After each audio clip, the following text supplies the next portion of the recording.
Hey guys, welcome back to Planet Mithril, and we have another fairly niche model for you today. Now you must be wondering, why are we painting all these niche models? I don't need Harry Goatleaf, I don't need Goldberry.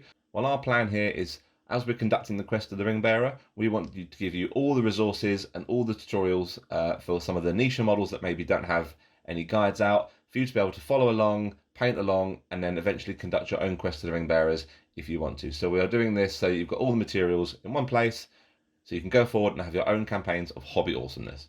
Now, Harry Goatleaf isn't a particularly complex model. There's a lot of very defined folds, a lot of material work to go with, and we've also tried to show you a nice quick little way which you can create some really quick and dirty object source lighting that looks awesome on the tabletop. This model's been painted with a lot of washed out pastels to desaturate colours, and a lot of greys and a lot of grungy, earthy colours to represent his age and the wear and tear of his leathery, cracked coat, which is about 90% of the model in this case. So we really hope we've trusted this model justice. Well, without further delay, guys, we hope you enjoyed today's video, and let's get painting. Base colours.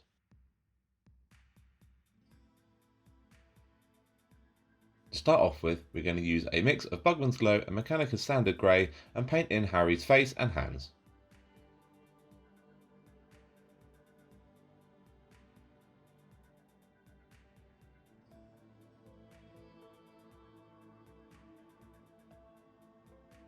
Now, using Mechanicus Standard Grey, we're going to very carefully paint in the hair that runs down the side of his head from underneath the hood.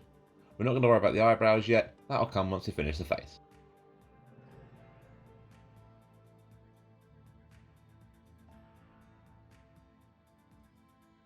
Now we're going to use a 3-part mix of Dryad Bark, Rhinox Hide and toned down with some Abaddon Black, and apply this as a thorough coating, and apply this as a base coat to the entirety of his overcoat.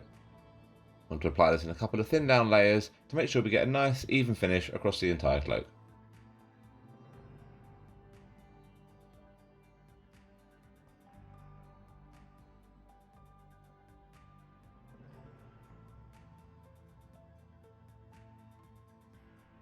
And our final base coat stage will be to pick out the lantern in his right hand with Lead Belcher, being careful not to bleed out over onto the skin.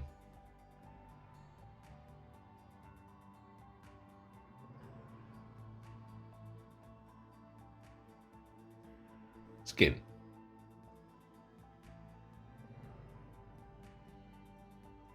We're going to be working up through Kislev flesh and Deepkin flesh to really give him that old, haggard appearance as Harry Goatleaf had from the films. So to start off with, we're going to start adding a small amount of Kislev flesh to our Mechanicus Standard Grey Bugman's Glow base coat mix, and apply this as an all-over layer.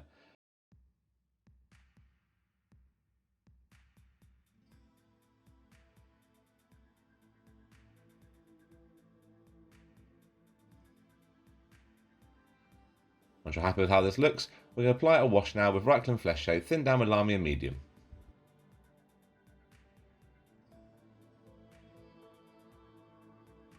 Now we can start increasing the amount of Kislev flesh in the mix and apply this as a layer all over the face and hands. We're going to focus on picking out the quite skeletal features of his hand and his quite gaunt and haggard face. The Kislev flesh and the Deepkin flesh here will wash out the tones of the base coat and give a really leathery look to his skin.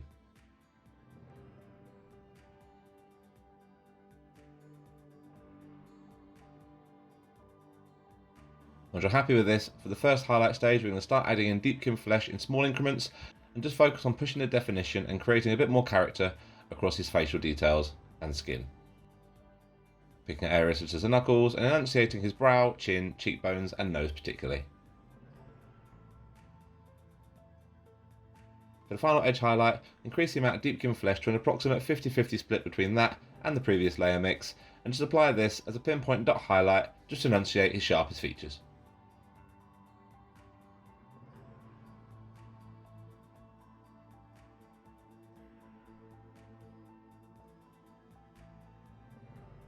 We then painted in the eye recesses as we always do with Abaddon Black.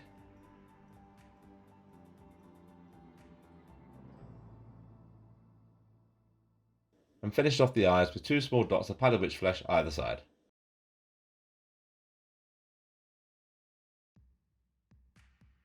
We then carefully went back and just painted in the eyebrows with Mechanicus Standard Grey.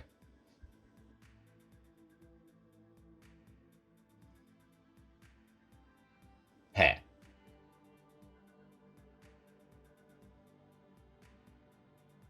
As there's not a great deal of hair on the model, we don't need to go into too much detail when it comes to painting it, so a simple 3-stage layering and highlight process will do. To start off with, we're going to layer over all the hair with Dawnstone, leaving the Mechanica Standard Grey showing in the most defined recesses. At this stage as well, we'll create some definition across his big bushy eyebrows by applying this in small dots along their length. This is followed by a quick layer using Administratum Grey.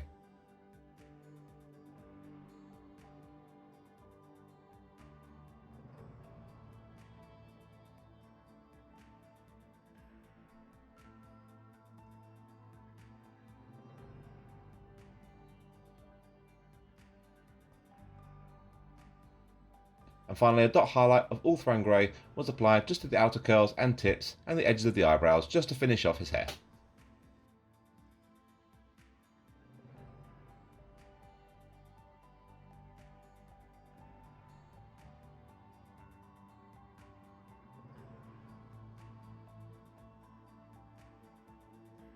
Coat.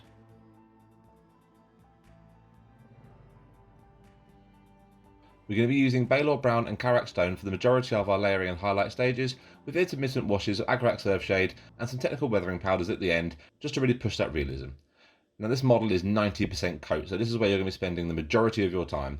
To start off with, we're going to increase the amount of Abaddon Black to an approximate 50-50 split between the Abaddon Black and the Rhinox and Dryad Bark concentration, and apply this as a manual shade to the most defined grooves and recesses of Harry's cloak.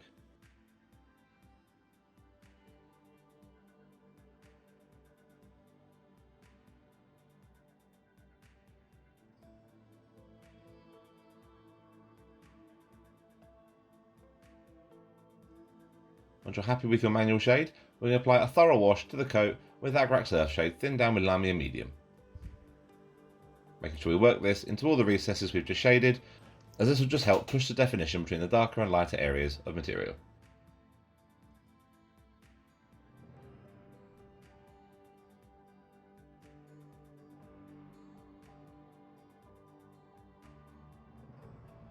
Now the super time consuming part starts.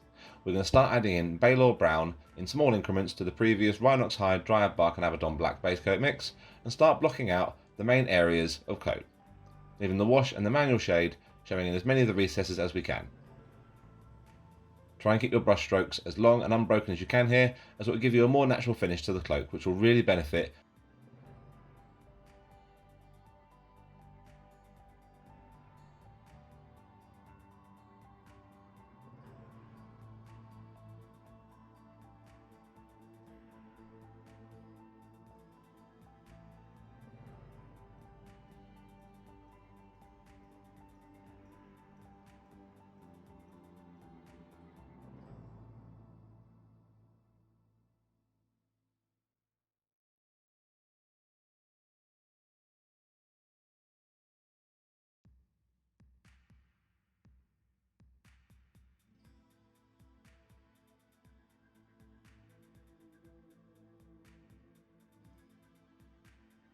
Keep adding Baylor Brown in the mix and applying as many layering stages as you want to get a natural progression from the darker to lighter areas of coat.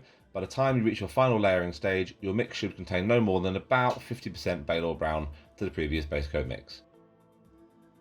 This will avoid us overblowing the hue of the coat with too much brown and allow the pastels we're going to use for the final highlight stages to help give the coat that really worn, leathery look that we're striving to achieve.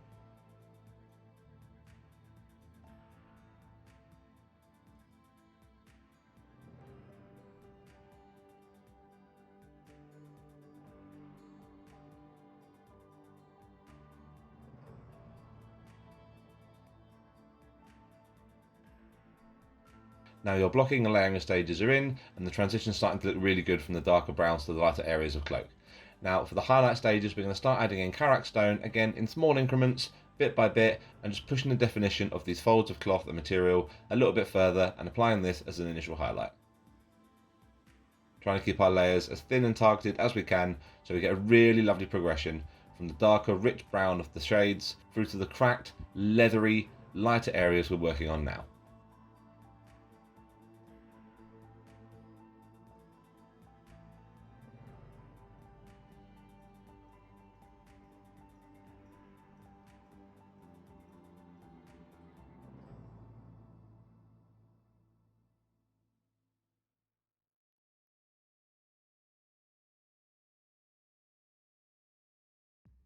And as we did with the Balor Brown, continuing to add the Karak Stone in small increments until you're at approximately 40 to 50% Karak Stone to the overall mix we use for the layering stages.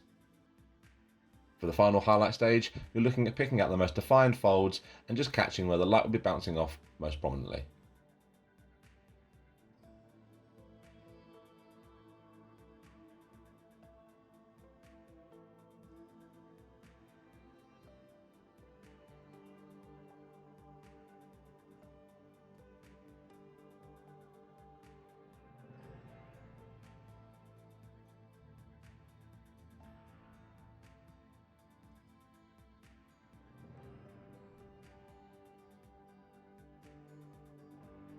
We're then going to apply a glaze to the entire coat now with Agrax Earthshade once again thinned down, this time with more Lamy and medium, and this will just help to tie all the hues we've used together and give the coat a really nice uniform look once dry.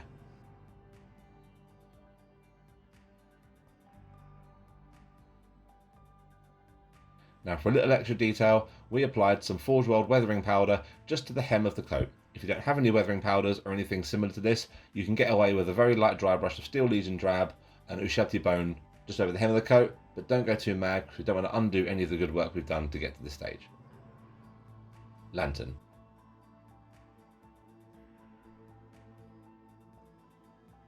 We're sticking with a fairly simple process to paint the lantern in, as we're going to allow the object source lighting we're doing a bit later on to do most of the work for us here. To start off with, we'll apply a shade to the lantern with Agrax Earthshade.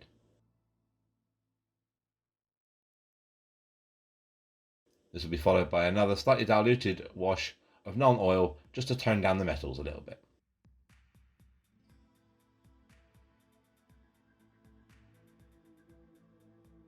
Once these are both dry, we apply a very fine edge highlight just to the rim and the window of the lantern with Ironbreaker.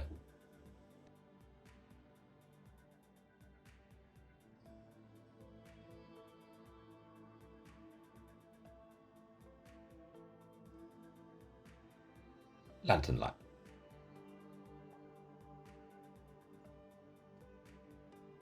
We're going to be showing you a fairly quick and dirty way to achieve some really effective object source lighting with Harry's lantern today, using these shades and the Pallid Witch Flesh as the base coat.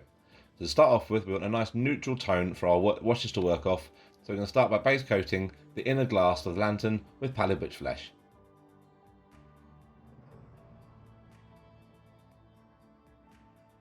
Once this is dry, we'll apply an initial shade of Fuegan Orange to tone the light down to a nice hue for us to work off in a minute. Now we're going to shade with Caribou Crimson, not just to the lantern light, but we're going to start working this around the outer frame of the lantern to provide the warm glow from the light coming from the centre. Once we're happy with how this looks, we apply some glazes of Lamenter's Yellow now, just to finish off the effect and give us a really nice quick and dirty look for our object source lighting. Finishing details.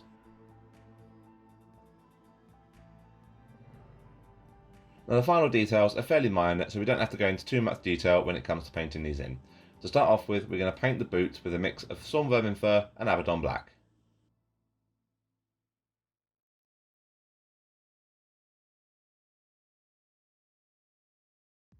This is followed by a toning down wash of non-oil, thinned down with some Lamy and medium.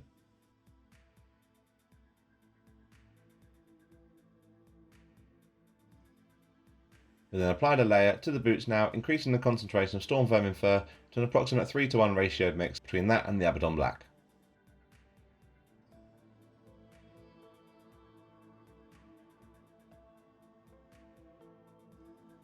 And finally, an edge highlight with pure Storm Vermin Fur was applied just to finish off the boots.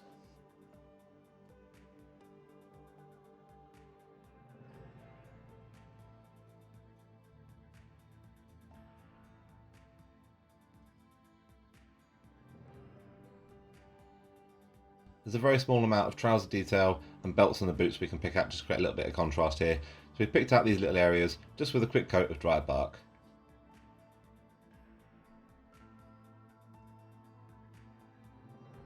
And then followed by a very quick edge highlight of Goatleaf Brown just to finish off Harry Goatleaf.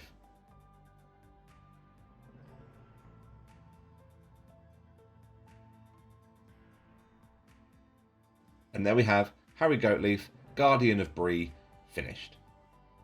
We based Harry in a grassland motif to best befit the natural environment of Bree, and this tutorial can be found for you in our 5-minute basing playlist. We hope you guys enjoyed today's video. We know it's another fairly niche model, but with the Quest of the Ringbearer stuff coming out, it's nice for you to have all the materials you need to paint along and conduct your own quests alongside us. We really hope you enjoyed today's video. Please like and subscribe, and don't forget to hit that bell to get notified of all our future videos going forward. And as always guys, take care and happy hobbying.